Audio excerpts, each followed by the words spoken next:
Thanks for tuning in. This is the Pete Wong Podcast about sharing the things that I love with those that I love.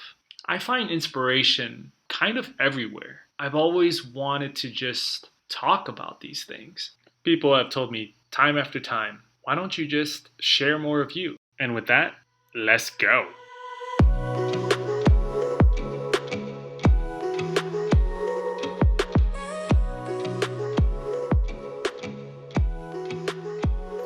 Hey everyone, welcome to the next episode of the Pete Wong Podcast. Today I'll be reading chapter 1. And first of all, before we get started, I just wanted to give a few thanks. So we released our first episode of the Pete Wong Podcast, and it's been very rewarding to hear all the different feedback that I've been getting, and it's just really, it feels great to know that what I'm sharing is affecting others.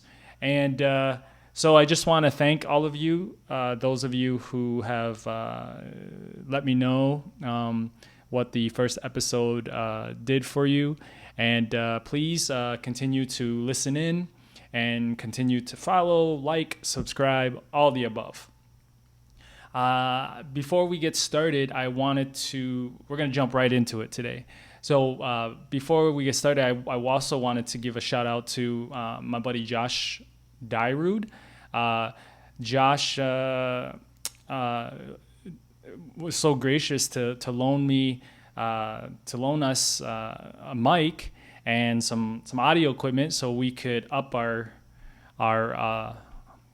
game and our quality. So I really am grateful for Josh, and such a great friend and colleague. And so if you're looking to do some video, audio, any kind of media work, please reach out to Josh. His Instagram handle is at Daijo Media. So that's at DYJO Media. You can find him on there, send him a message, and let him know you heard about him through the Pete Wong Podcast, and you'd like to get in touch with him to do some cool media stuff. So hit him up. Check out his really cool studio in Roseville / Little Canada over there. I was in there a couple weeks ago, and it was pretty inspiring. So we're going to be working together as we go ongoing. All right, let's keep going. All right. So I'm going to read to you the advisory. I wanted to make sure that we had this before moving on to, any further. Throughout this book, I will share stories with you. These stories might be filled with traumatic experiences. They might not be easy to hear, and they might ask you to open up areas in your life that you may have been ignoring or choosing not to face. These painful and hurtful parts of us we only share once in a while, if at all, and maybe only to those closest to us. But these stories help shape the fabric of our lives. As you'll see, this is part of our narrative, but it doesn't have to define who we are, and more importantly, who we will become. They help us understand a little more about who we are, who we were, and give us a starting springboard for where we want to go. I encourage you to face them, because it is only through facing them, accepting them, can we finally move past them. It is my belief that by sharing and exposing my wounds and the different perspectives and different ways that have helped me cope with mine, that it can help you face yours. I'm not a professional therapist or a certified coach in this field, or even a counselor at that.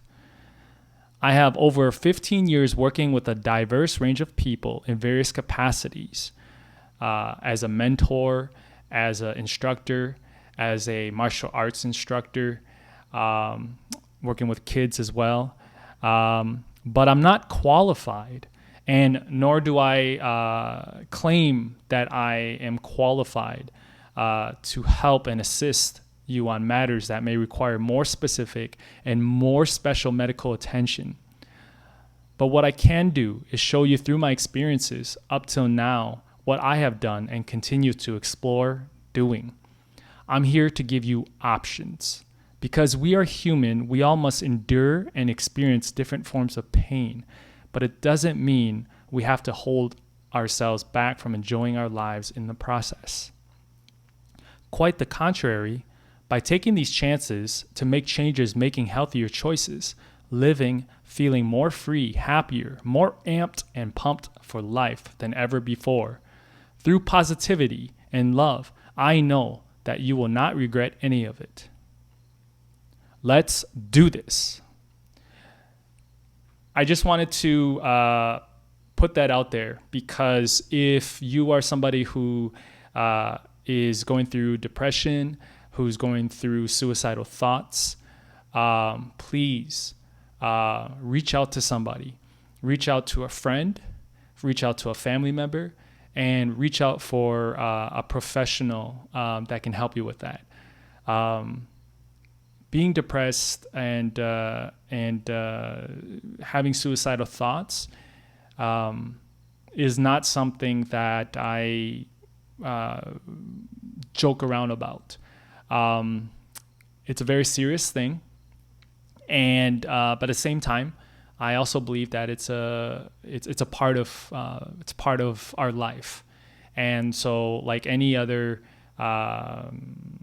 issue, we should recognize the need for it and deal with it, taking the necessary precautions. So I just want to put that out there and wish you all well. All right, here we go. Chapter 1. The good, the bad, the ugly, and uglier. Quotes, our narrative is what happens to us. It shapes us, but it does not need to define who we are, and more importantly, who we have the potential to become. End quotes.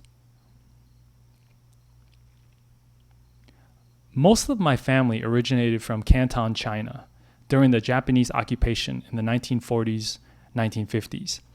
Many escaped to Hong Kong, eventually immigrating to the United States of America in the late 1960s, and made a home in Minnesota, where I was born. I grew up in Brooklyn Center, a suburb 10 miles northwest of downtown Minneapolis.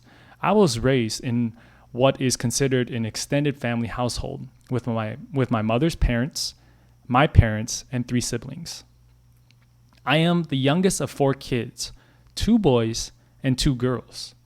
Living next door and adjacent to our house was both my uncles on my mom's side, and I remember it being a fun time growing up among all these family members. Family was very important to us, still is. We enjoyed getting together as much as we could when we were young. That would waver quite a bit as we got older, but we tried to always be there for each other whenever we could. We've actually grown closer in the most recent years, as people have gotten older and have had to deal with very natural life occurrences.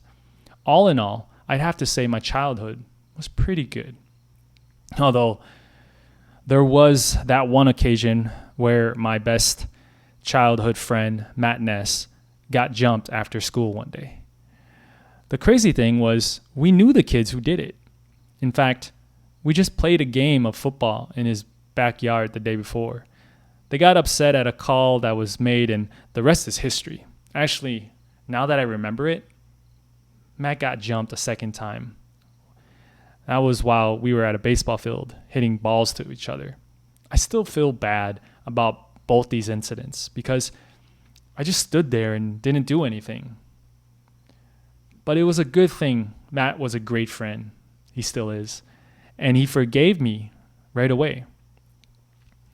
Okay, besides these incidents, I had a happy childhood. Flash forward to 1987. I remember 1987 very easily because 2 iconic events happened in that year. One, My favorite Major League Baseball team at the time, the hometown Minnesota Twins, won the World Series for the first time in the team's franchise history. And 2, my pawpaw, parentheses, what we call grandma on our mother's side in Chinese Cantonese, end parentheses, committed suicide. I must have been around 7 or 8 years old, so I can only remember bits and pieces of what happened. What I do remember, though, was that at some point, Papa went missing, and we all found that odd, given that she was old, and besides walking me halfway to school, she stayed in the house most of the time. My parents filed a police report, and then we just waited to see when she would return, but she never did. Well, not exactly. Being so young at the time, I didn't understand the extremities of the situation, but I'm sure the adults were terrified and very concerned. One afternoon, my brother went to the store to buy something. I guess even during crisis, there comes a time when we have to continue at best with our daily lives, at least until the solution presents itself, which eventually it did. I remember the following sequence extremely vividly. I was upstairs, probably watching TV or playing video games, when I heard the sound of the garage door open from downstairs. This was nothing out of the ordinary, as whenever I made it a routine of mine to run down the steps as fast as I could to be the first one to greet my brother in his pristine 1987 orange and brown and amber mint condition Chevy Camaro. This time, it would leave a lasting impression in my mind and change my life forever. As I opened the door that led to the garage and could see the front of my brother's Camaro, the sunlight peered through, somewhat blinding my eyes. In silhouette, I also saw the outline of an adult human figure. It was my papa. Sometime between the time when we were looking for papa and at that moment she had hung herself in the garage. It's been years since this fateful day, but even so, as I'm writing, my heart sinks. From this point on, everything is a blur. Besides standing outside of our house watching and observing as the medic van took her body away, being surrounded by police cars and family members, and watching my mother be sad and cry at the funeral, I can't recall much else. However, without knowing how, without ever planning or asking for it, this day would leave a big hole somewhere inside of me. It hurt for quite some time, even if I didn't know why. For many years after that, I found myself trying to be in her shoes. How did she feel before taking her life? Was she very sad? What does she want? Or else I'd ask myself questions to try to make sense of what had happened. Could my family have done something to prevent this from happening? Could I have done something? What did I do to make her feel this way? What should I have done differently? Because I was so young, and in some ways I'm grateful that I wouldn't know how this would affect me until many years later, when I was in my early 20s, and the second most traumatic incident occurred. And that was the suicide of my best friend, my brother, my soulmate, Desavuth Yang, or quote, Des. It was sometime between 8th and 9th grade when my family had to move away. We had gone bankrupt, and our house had to be put up for foreclosure. You hear stories and watch movies about families moving from one city to the next and how the kids are affected from it, but it isn't until you experience it for yourself and you are that kid that you fully understand the ramifications. I remember during this time period, I was terrified and upset at my parents for what was about to happen, of the possibility of not having the same group of friends I had grown up with. It was tough to say goodbye, knowing you wouldn't be hanging out with them quite the same way. Eventually, I calmed down and forgave my parents for making us move. But it didn't make going to school any easier, at first anyway. As things got easier at home, making some friends in the new neighborhood and being open to the new changes, things got better. Then it was on the first day of French language class when I when I met Des. He came up to approach me and said, quote, "Hey, don't I know you?" End quote. Of course I didn't. But it was kind of funny because though we had never met before, a part of me felt like I did know him somehow. Our friendship began in junior high and grew into our early 20s. We did everything together, from playing video games like Street Fighter 2 Turbo, all the Madden football, NBA 2K, and other sport games. We ate Taco Bell together, weightlifted, and would go watch movies at the cinema every Friday night after school got out. All of these were great times we shared together. But what I will remember the most about Des is what he gave me. Even in ninth grade, Des and I shared conversations about life's bigger questions. When other kids were talking about sport players and their favorite teams or the latest fashion at the time, Des and I were talking about spirituality, life meaning, and even though I didn't know it, love. I was so fascinated by his stories about Buddhist monks, nature, and science. His fixations on the different religions and the different lessons and principles they had taught him. And now he was sharing them with me. I can remember one conversation we shared. I had always questioned my religion or choice of spirituality. My family was raised Buddhist because of our Chinese culture and following our ancestors. But nobody in the family really practiced the principles found within the philosophy. Later, my family turned to Christianity, but I always felt Christianity had a limiting viewpoint. If you weren't a Christian, you'd be condemned. Only those that followed would have the rights to enter heaven. Something always felt odd about that. But then I was terrified, feeling like I had to pick something, otherwise I'd be doomed forever, even into my eternity. But something Des said to me one day stuck and has never left me. He said, quote, "It's okay whichever way you chose. It's okay whichever way you choose. God, the higher power, whatever you wish to call it, knows. The most important thing to do, whatever you believe in, is to love and help others your entire life." End quote. Even though I was only in my mid to late teens at the time, I thought that was quite profound.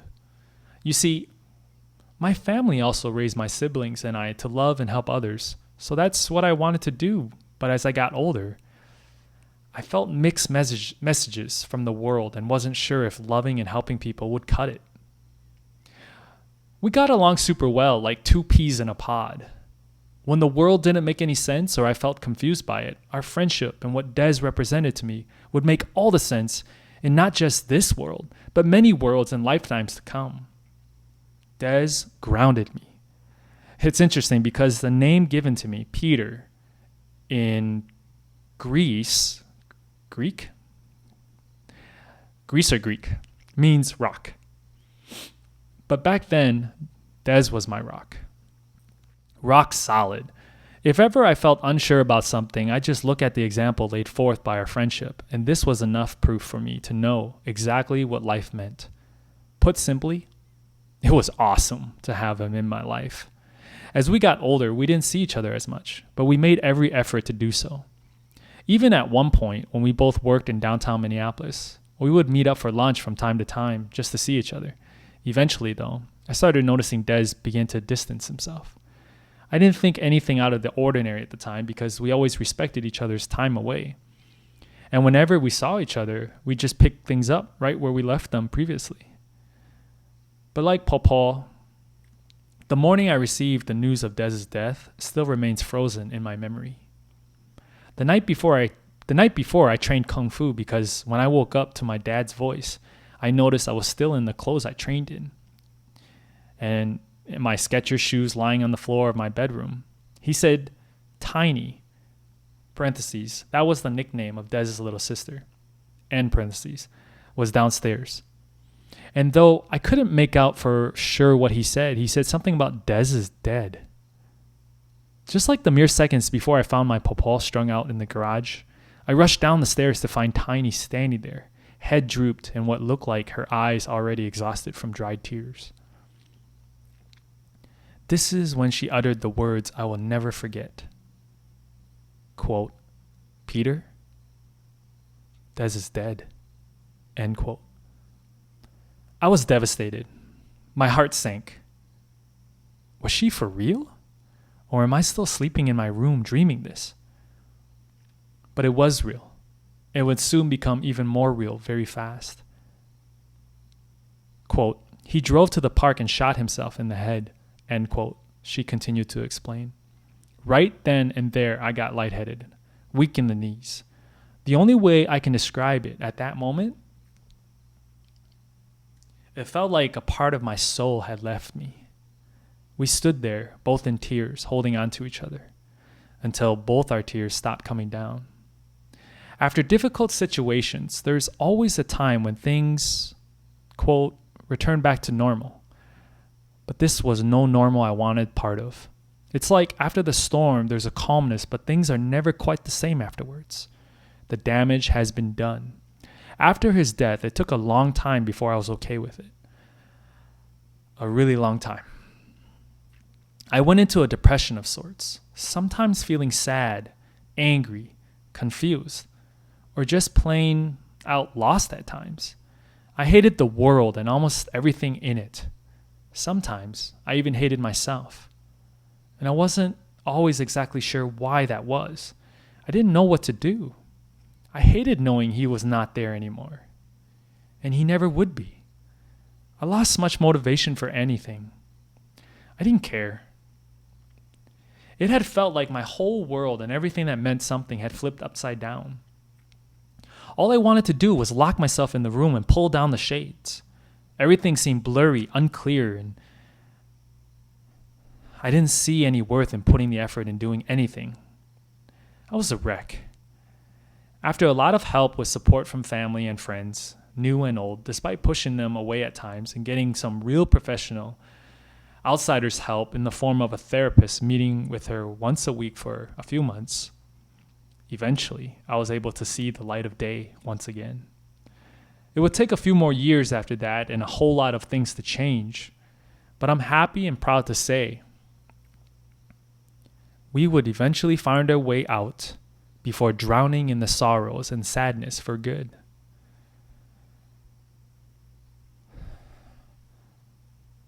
Although losing Des sucked and still hurts whenever I think about it, his death opened up questions I never asked or took the time to explore about my proposed suicide. Both had left a sour taste and feeling inside. One of these was accepting the fact that I never had been good with grief. Grief and the changes that would be needed to be made from it. Grief and change, these two things usually go hand in hand. The first time I dealt with grief was when my gong gong, what we call grandpa in Chinese Cantonese, Papa's husband, passed. When he passed away at an old age due to a coma, I missed him dearly, but I accepted and learned that we only have so many years in this body, and eventually, like all things that are living, they too would have to die. I was okay with that. And when my first girlfriend broke up with me, even though it hurt real bad and the emotions were similar, I learned it's all part of growing up, and your first, most likely, won't be your last. Even when my first love broke up with me, around the same time of Dez's death, I was really sad and felt alone, but eventually, I got through it. I let it go. I'm going to take a drink here for a second.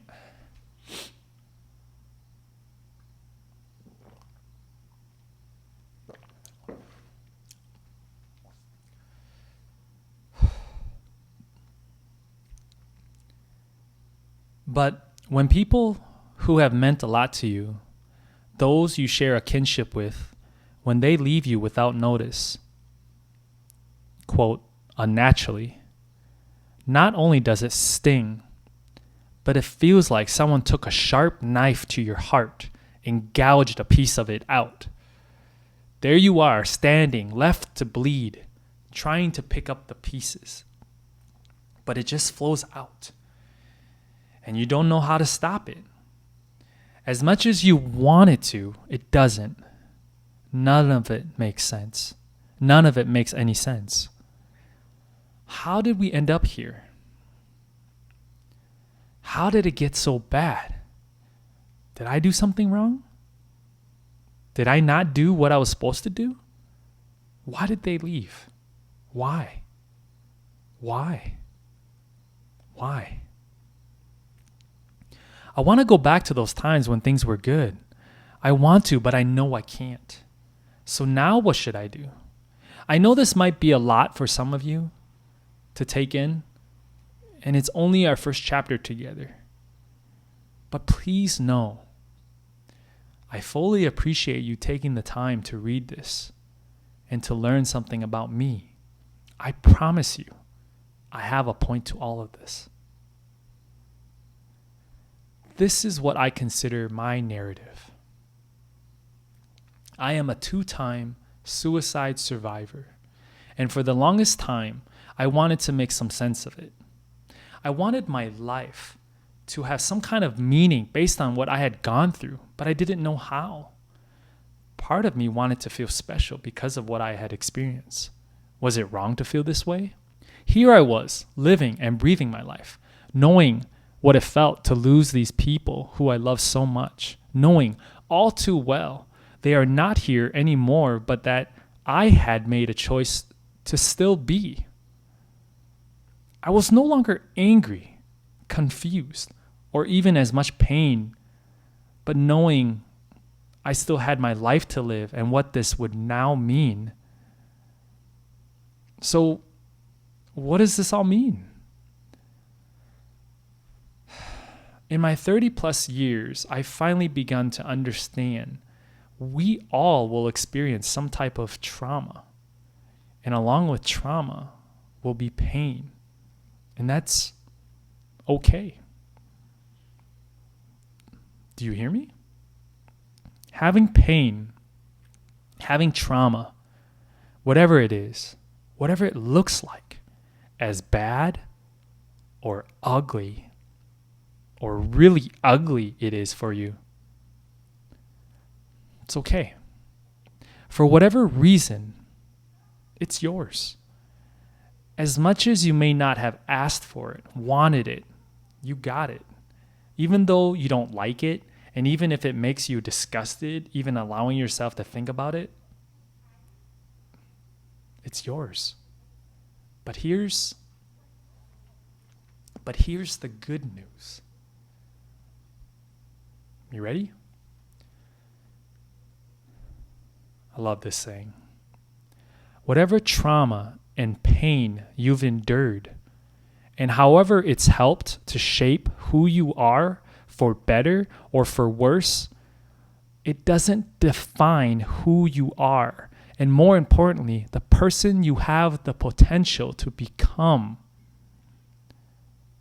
But there is also a catch. Of course. Of course there is. Quote, in order to live a life that you want to live, you will need to let go of your past. In order to accomplish anything you want in life, in order to allow anything different in your life, you will need to first let go of your past. End quote. Jen Sincero, author of You Are a Badass.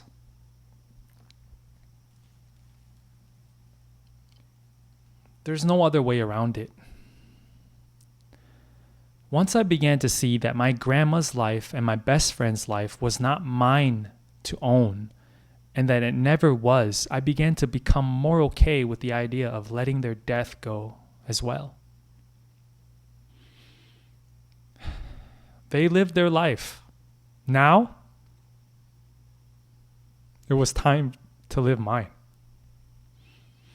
I had to forgive them for what they did because it was never mine to begin with.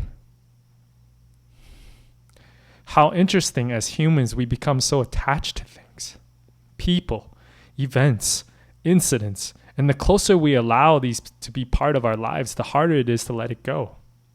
But let it go is what must be done in order to continue to grow, and growth is a great attribute as a human being.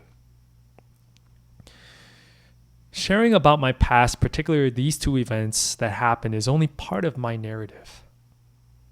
As you read the following chapters, you'll see more of what has made up my narrative.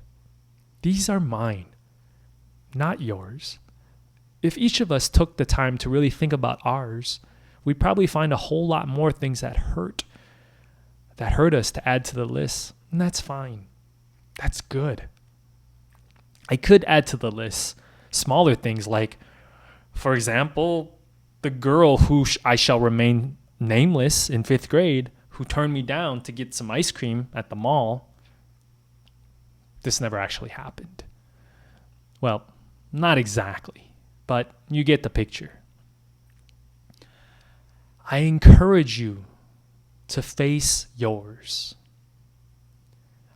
Honor and respect it. Discover what yours looks like and feels like. Way to go. Let's move forward. So at the end of every chapter of my book, I put bullet points to be mindful of. So at the end of chapter 1, bullet points to be mindful of. Bullet point number 1, identify and accept the trauma and pain of your past. Bullet point number 2, do not judge yourself for what's happened. Bullet point number 3, no matter how it's made you feel up till now, give yourself permission to let it go. Bullet point number 4, be excited for the changes you are finally making room for. And number 5, this is a course of action. Go celebrate. Treat yourself. End chapter.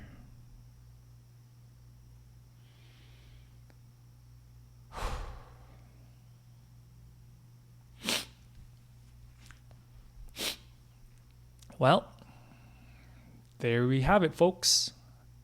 That was chapter 1. I hope, I look forward to hearing any feedback you have regarding this chapter. Thanks, and appreciate all of you for tuning in.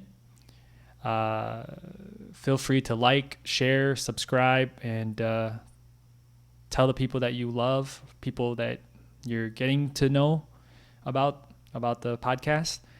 And we'll start again next time in chapter 2. Thanks again for all your support. And you are loved. You are enough. And you are worthy. Blessings to all of you.